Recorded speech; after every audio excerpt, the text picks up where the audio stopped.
అసటైన్ services trust ఆధ్వర్యంలో స్వాతంత్ర సమరయోధులు సర్దార్ బిరుదాంకితుడు కవి రచయిత స్వర్గీయ పాసం వెంకటేశ్వరరావు యాదవ్ 41వ వర్ధంతి కార్యక్రమం జరిగింది.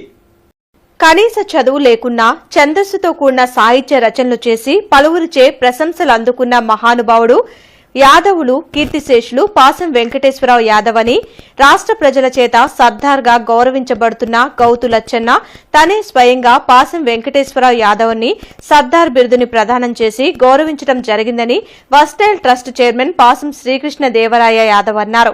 గుంటూరు పట్టణవాసి పాసం ఆవులరాజు లింగమాంబల ముద్దుబిడ్డ వెంకటేశ్వరరావు అని ఈయన కేవలం 5వ తరగతి వరకు చదువుకున్నారని తెలిపారు. ప్రముఖ సంఘ సంస్కర్త రాజా రామ్మోహన్ రాయ్ స్ఫూర్తితో మహిళలందరికీ విద్యాబోధన జరగాలని వెంకటేశ్వరరావు ఉద్యమాలు చేశారు.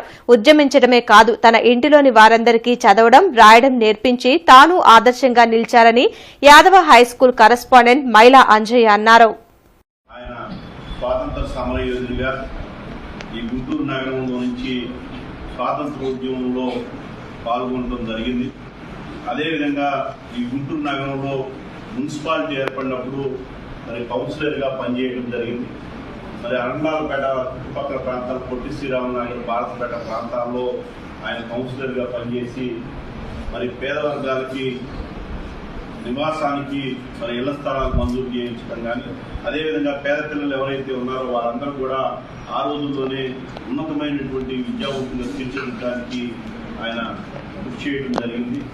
గొప్ప రచయితగా మరి పేరు తెచ్చుకొని ఈ సమాజంలో ఉన్నటువంటి పేదరికం మీద అసమానత మీద అవిద్య మీద అనేకమైనటువంటి 550 వద్దు నాకు మీరు పాస్ అవ్వడం చాలు. 550 వద్దు మీరు పాస్ అయితే చాలు. ఎందుకంటే ఇదివరకు మనకి 85% ఉండేది, 95. మరి అటువంటి తగ్గిపోతుంది.